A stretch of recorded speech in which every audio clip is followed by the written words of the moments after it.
तो हेलो नमस्कार दोस्तों, आप लोग कैसे हैं? आशा करता हूँ आप लोग स्वस्थ होंगे, मस्त होंगे। तो आज हम लोग जो है संपूर्ण संविधान सभा का जितने भी संविधान सभा में ऑब्जेक्टिव क्वेश्चन बनेंगे, हम लोग इसको अच्छे से पढ़ेंगे। ठीक है, हम लोग आप लोग वीडियो शुरू से अंत तक जरूर देखिएगा। ठीक है, तो चलिए वीडियो को जल्दी से स्टार्ट करते हैं। सबसे पहला क्वेश्चन है, भारतीय संविधान सभा का स्थापना कब हुआ था? भारतीय संविधान की स्थापना 1946 में हुआ था, याद रखिएगा। भारतीय संविधान सभा की स्थापना 1946 में हुआ था। नेक्स्ट क्वेश्चन है कि संविधान सभा का गठन किसकी अनुशंसा पे हुआ था? संविधान सभा का गठन जो है किसकी अनुशंसा से अनुशंसा पर हुआ था? तो ये कैबिनेट मिशन योजना के तहत हुआ था, याद रखेंगे। अगला, संविधान सभा की पहली बैठक कब हुआ था? तो ये 9 दिसंबर 1946 को हुआ था। ऑप्शन नंबर ए राइट हो जाएगा। नेक्स्ट क्वेश्चन है कि संविधान सभा के प्रथम अस्थायी अध्यक्ष कौन बना था? तो अस्थायी अध्यक्ष बना था सच्चिदानंद सिन्हा को बना था। अस्थायी अध्यक्ष कौन बना था? सच्चिदानंद सिन्हा।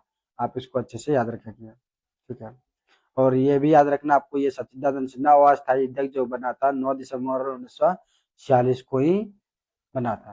ठीक है, नेक्स्ट क्वेश्चन है कि संविधान सभा का अस्थायी अध्यक्ष कौन थे? ये डॉक्टर राजेंद्र प्रसाद थे। संविधान सभा का अस्थायी अध्यक्ष था डॉक्टर राजेंद्र प्रसाद था, जो 11 दिसंबर 1946 को यह अस्थायी अध्यक्ष के रूप में निर्वाचित हुए थे। ठीक है, अगला, संविधान सभा की प्रारंभिक जो है कुल सदस्यों की संख्या कितनी थी? टोटल जो था 389 था। ऑप्शन नंबर बी राइट हो जाएगा। नेक्स्ट क्वेश्चन है कि संविधान यानी स्वतंत्रता प्राप्ति के बाद संविधान सभा में महिला सदस्यों की संख्या कितनी रह गई? ऑप्शन नंबर ए हो जाएगा 299। नेक्स्ट क्वेश्चन है कि संविधान सभा में अनुसूचित जातियों का प्रतिनिधित्व किसके द्वारा किया गया था? ऑप्शन नंबर बी राइट हो जाएगा, डॉक्टर भीमराव अम्बेडकर के द्वारा। अगला, संविधान सभा में मुस्लिम लीग के अधिकांश सदस्य कहाँ चले गए? तो ऑप्शन नंबर बी हो जाएगा, पाकिस्तान। नेक्स्ट क्वेश्चन है कि भारतीय संविधान सभा का विधायी कार्य किस नाम से जाना गया था? ऑप्शन नंबर डी हो जाएगा, संविधान सभा। ठीक है, नेक्स्ट क्वेश्चन है कि संविधान सभा का सलाहकार कौन थे? बी एन राव थे। संविधान सभा का सलाहकार कौन थे? B N Rau. Next question है कि संविधान सभा ने कितने मूल अनुच्छेदों को पारित किया था? तो ये 395 संविधान सभा मूल संविधान सभा में जो है 395 अनुच्छेद है। नेक्स्ट क्वेश्चन है कि संविधान सभा द्वारा कितने परिशिष्ट स्वीकार किया गया था? टोटल अनुसूची यानी शेड्यूल कितना था? तो 8 अनुसूची। अगला, संविधान सभा में उद्देश्य प्रस्ताव किसने प्रस्तुत किया था? तो ये जवाहरलाल नेहरू के द्वारा किया गया था। जवाहरलाल नेहरू के द्वारा उद्देश्य प्रस्ताव को दिया गया था। कब दिया गया था? याद रखेंगे 13 दिसंबर 1946 को। अगला, संविधान सभा की कार्यवाही किस भाषा में संचालित होती थी? ये हिंदी और अंग्रेजी दोनों में होगा। ऑप्शन नंबर सी राइट हो जाएगा। अगला, संविधान सभा में कितने महिला सदस्य था? तो ऑप्शन नंबर सी हो जाएगा, 15। नेक्स्ट क्वेश्चन है, संविधान सभा की कुल कितने बैठक हुआ था? कुल 165 बैठक हुआ था। इसको याद रखेंगे अच्छे से। कुल कितना बैठक हुआ था? 165। नेक्स्ट क्वेश्चन है कि संविधान सभा ने भारतीय निर्माण में कुल कितने दिन लगाए थे? तो याद रखेंगे 2 वर्ष 11 महीना 18 दिन। ऑप्शन नंबर बी राइट हो जाएगा। नेक्स्ट क्वेश्चन है, भारतीय संविधान सभा ने अंतिम रूप से संविधान को कब पारित किया था? ये 26 नवंबर 1949 को किया था। ठीक है, और लागू किया था 26 जनवरी 1950 को, ये भी याद रखेंगे। अगला, भारतीय संविधान सभा ने संविधान पर कब हस्ताक्षर किया था? तो 24 जनवरी 1950 को किया था। ऑप्शन नंबर ए राइट हो जाएगा। नेक्स्ट क्वेश्चन है कि भारत की संविधान सभा का गठन की योजना के आधार पर हुआ था? तो कैबिनेट मिशन योजना। ऑप्शन नंबर डी राइट हो जाएगा। अगला, भारतीय संविधान निर्मात्री सभा में उद्देश्य प्रस्ताव किसके द्वारा प्रस्तुत किया? ऑप्शन नंबर ए हो जाएगा, जवाहरलाल नेहरू।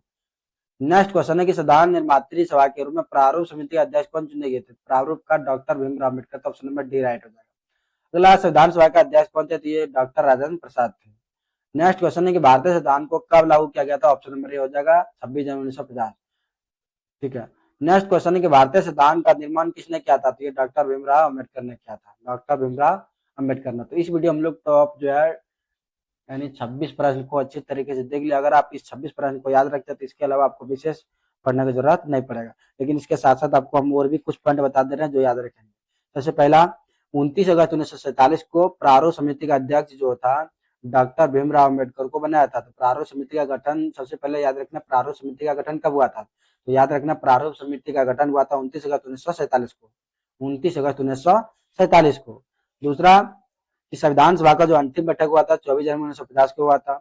और कभी कभी प्रश्न पूछा जाता है कि संविधान को 26 जनवरी को ही लागू क्यों किया गया था? याद रखेंगे, संविधान को यानी 26 जनवरी इसलिए लागू किया गया था क्योंकि उस दिन कांग्रेस यानी उसी दिन को कांग्रेस ने 1930 में आजादी दिवस के रूप में मनाया था। याद रखेंगे, उसी दिन को कांग्रेस ने 1930 में आजादी के दिवस यानी आजादी दिवस के रूप में बनाया था। ठीक है, इसको भी याद रखेंगे अच्छे से।